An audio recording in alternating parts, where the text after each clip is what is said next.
j'ai été désignée comme rapporteur d'un projet de loi sur la déontologie des magistrats. Bon, ce projet de loi, nous l'avons étudié, nous attendons son inscription dans un calendrier qui viendra un jour ou l'autre. Mais à toutes les auditions, il m'a été, non pas reproché, mais fait valoir que peut-être que la priorité dans les questions de déontologie, si on s'occupait de la justice, c'était peut-être d'abord d'aller voir la justice commerciale. Et là, j'ai senti effectivement une difficulté majeure. C'est qu'il faut avancer dans la déontologie. On voit bien ce qui s'est passé avec la Cour de cassation. Et là, quand même, la garde à vue d'un premier conseiller de Cour de cassation. Donc la déontologie, les magistrats, même si le code, les magistrats professionnels, même si le code en sert et fait en sorte que les déclarations d'intérêt, fait en sorte que le conflit d'intérêt n'existe pas, ne sont pas à l'abri. Mais il faut quand même, à tout le moins, déjà dans un premier temps, parce que c'est de justice qu'on parle, eh bien, que la déontologie soit garantie, inscrite dans une loi s'agissant de la justice commerciale. Ça nous permettra d'aller plus loin dans tous les domaines, pour les politiques aussi, mais on ne peut pas, nous les politiques, parler de transparence, de déclaration d'intérêt, de non-conflit d'intérêt, de non-cumul des mandats pour des raisons de non-conflit d'intérêt, et laisser la question de la justice commerciale pendante, parce que c'est de l'économie. Non, c'est pas de l'économie, c'est de la justice quand on décide de la fermeture d'une entreprise avec les salariés. Et puis, en termes économiques, au moment où il y a tant d'exclusion, comme disait, on en parlait tout à l'heure avec Bernard Schmink, c'est-à-dire que si on arrivait à avoir un taux de liquidation, on va dire comme ça, qui ne soit plus de 95%, mais qu'on arrive à 85%, 80%, c'est de l'ordre de 100 000 emplois qu'on sauve. Donc le jeu en vaut la chandelle.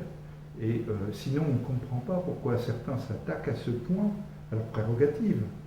Moi, pourtant, je n'ai pas la haine contre les juges consulaires, bien au contraire, puisque ce sont des professionnels qui sont représentés. Mais par contre, j'ai honte pour eux de dire je fais un boulot depuis des années, où 95, voire 97, selon M. Coste, l'ancien président de la Conférence Générale des Tribunaux de Commerce, 97% de liquidation. Je me dis, mais là, il y a quelque chose. C'est eux qui devraient militer à notre place. Et ils devraient louer le gouvernement, et j'espère que ça va être le gouvernement président, qui va oser enfin s'attaquer à ces réformes. Voilà. Alors moi je crois qu'il ne faut pas stigmatiser, on a trop stigmatisé par le passé les acteurs.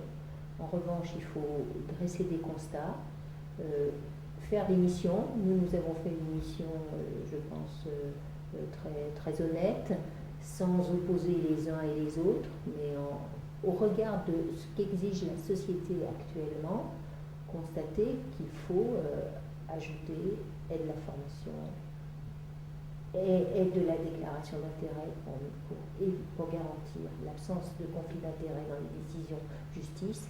C'est quand même le minimum qu'on puisse exiger. Cette formation des juges consulaires et puis surtout leur intégration dans cette vaste institution qu'est la justice, et non pas en faire un dispositif qui se trouve à côté de la justice mais qui réintègre la justice avec une cour d'appel et un président de cour d'appel qui a des décisions à prendre par rapport à la justice commerciale, puis se poser la question bien sûr de la formation. Et puis pour moi il y a quand même une question importante, c'est que le magistrat professionnel puisse à un moment ou à un autre intervenir dans le dispositif et pas seulement en appel. Moi je vais dans votre sens parce que dans toute entreprise digne de ce nom, eh bien, on est habitué à la parité. C'est quoi? Le chef d'entreprise est maître chez lui, mais quand il rend des comptes, il associe un expert comptable, un commissaire aux comptes, et personne n'est choqué.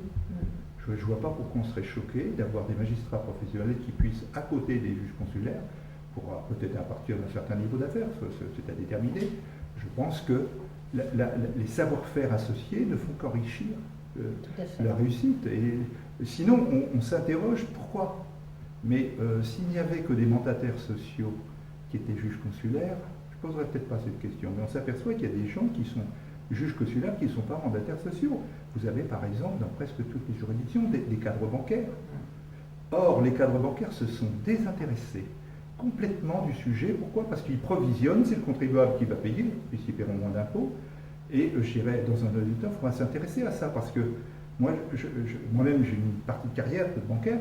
Je veux dire que donc, ça veut dire qu'il faut contraindre les banques à s'intéresser au devenir de l'entreprise. Je pense qu'on a la chance d'avoir un ministre, même si une époque de polémique, mais qui est aujourd'hui ministre de l'économie, qui connaît bien le sujet. Donc, en plus, on a une ministre de la Justice qui a été chef d'entreprise, donc je pense qu'ils doivent s'entendre, comme vous le disiez tout à l'heure, pour faire la réforme. Et puis, comme c'est de l'intérêt général, c'est au-delà des clivages droite-gauche. C'est l'intérêt général. Ce n'est pas une action contre les chefs d'entreprise, c'est une action pour les chefs d'entreprise. Donc il s'agit pour nous de démontrer que nous travaillons pour eux. Et tout chef d'entreprise est finalement traumatisé par le passage devant un tribunal de commerce. Mais il faut faire en sorte qu'il ne soit pas traumatisé, mais au contraire soutenu dans une démarche avec le sentiment fort et même la certitude qu'il ne sera pas jugé par un concurrent. Et pour le moment, aucune garantie n'est apportée sur ce point, malgré les dénégations qui nous sont faites. Par rapport à tout ce qui se passe, la disparition des emplois des entreprises, on a tendance à généraliser. Donc on met un chapeau, les tribunaux de commerce, pour ne pas mettre telle ou telle personne ou tel endroit pour se retrouver avec des procès en diffamation. Mais je crois qu'il y a des endroits où ça marche bien, parce qu'il y a eu des compétences associées. On a pris des précautions, puis il y a d'autres endroits, ce sont des catastrophes. Donc moi je crois que l'État doit se doter d'outils pour dire, voilà, il y a une espèce de classement par rapport à des indices à déterminer, et on s'aperçoit que tel ou tel tribunal de commerce aurait des leçons à donner à tous les autres, on les met en avant, et puis tel autre c'est un index, et on dit, tiens, c'est bizarre, pourquoi? Allons voir. Donc des vrais contrôles a posteriori, pour dire où ça ne marche pas, pourquoi? On ne fait pas d'expertise dans les sociétés en difficulté, le plan de sauvegarde a été délié, mais si l'administrateur judiciaire est débordé, comme ça peut être le cas aujourd'hui, ou n'a pas envie de tout regarder le dossier, vous allez avoir des sociétés où le dirigeant est peut-être en train de faire une dépression ou s'est peut-être suicidé, il y a peut-être des bonnes raisons pour qu'il se suicide parfois, et on va donc avoir peut-être 50 ou 100 salariés qui vont être licenciés alors qu'on aurait pu sauver l'entreprise. Il n'y a personne qui va essayer de faire le bilan potentiel du sauvetage, qui va vérifier les créances qui vont être multipliées par 2, avec des cautions qui se cumulent avec des dettes bancaires, de ce qui fait qu'on a aujourd'hui des sociétés qui sont sous plan de sauvegarde qui vont être liquidées, alors que le plan de sauvegarde, s'il avait été étudié avec une bonne expertise, ces sociétés auraient été sauvées. Et on a des grands cabinets sur ce terrain-là qui ont des vrais savoir-faire. Donc, par exemple, dans le cas des droits d'alerte, je vais en citer 2, tant pis, mais je veux dire Syndex, Socafi, etc., ou même des cabinets et autres indépendants, qui sont capables de faire l'analyse économique, la contre-expertise comptable et l'analyse sociale. Et là, ça éclairerait les juges. Et je peux dire, parce que je connais bien ce sujet-là, c'est qu'ils sont capables en un mois de réaliser une véritable analyse. Alors quand il y a un centre d'emploi à la clé, le jeu en vaut la chandelle.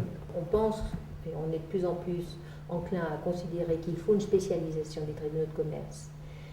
Nous, les députés qui avons participé à cette mission, nous sommes déterminés, dans le respect de chacun, à ce que cette justice soit modernisée et offre aux citoyens et aux chefs d'entreprise les garanties de toute justice. Parce que le nombre de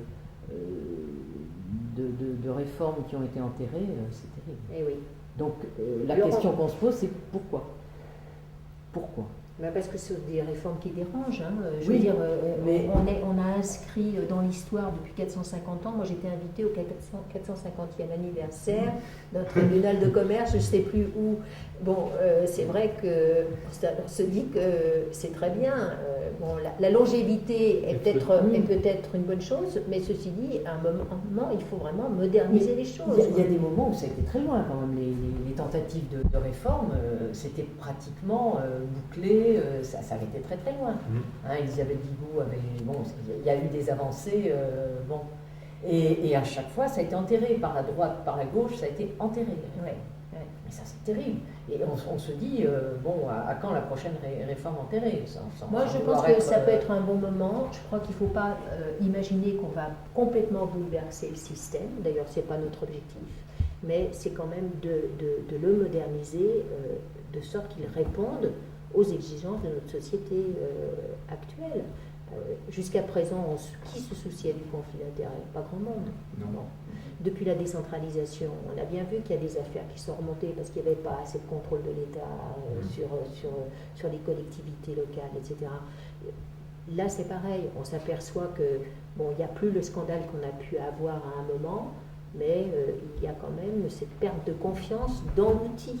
Et on parle de justice, on parle de fermeture, on parle de redressement quand même. Quand un chef d'entreprise se voit notifier un redressement ou une liquidation, il est quand même en droit d'exiger que cette décision a été rendue en dehors de tout conflit d'intérêts. Et qui peut garantir cela? Sinon, la justice, l'institution justice, et notamment le président de la Cour d'appel. Donc c'est pour ça que je pense qu'on a des éléments forts qu'on doit expliquer aux juges consulaires, et ceux-ci en conscience ne pourront pas s'y opposer, parce que c'est la société qui le commande, et la justice, ils ne la rendent pas pour eux, ils la rendent pour le citoyen. Si le citoyen exige cela, à mon avis, ils ne peuvent pas se tourner le dos à cette demande.